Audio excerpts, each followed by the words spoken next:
Good morning guys! So ito na po yung ating low budget leche flan. So pang-snack lang po natin to, no? Pero pwede din pong pang negosyo.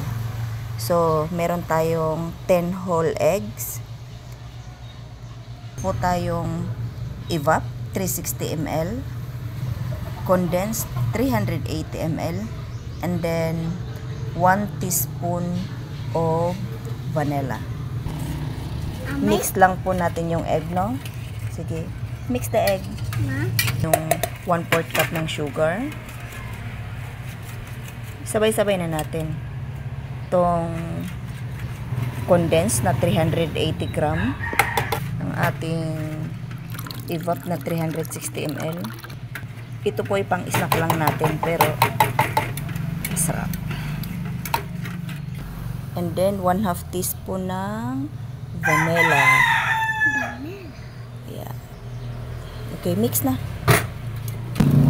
Mix all hanggang sa matunaw na yung ating white sugar. Sige. Nagpapagawa. Ito na po yung tinunaw natin na asukal. Ilalagay natin ito sa lanyera.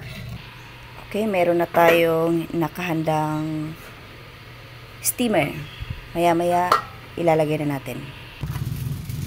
Kung gusto nyo kumain ng leche flan na pang-snack man lang, no? So, pwede po. Tingnan nyo po yung texture niya. Makinis din naman po siya. Ayan. So, next time, kung kayo po yung gagawa ng ating low-budget leche flan using 5 ingredients, yung brown sugar po yung gamitin nyo yung sa lanyera, yung sa ibabaw, yung tinutunaw. Maganda din siya. Pero para sa akin, matamis na to eh. So, kahit po hindi na po kayo maglagay ng sugar, condensed alone ay matamis na po. So, para sa akin,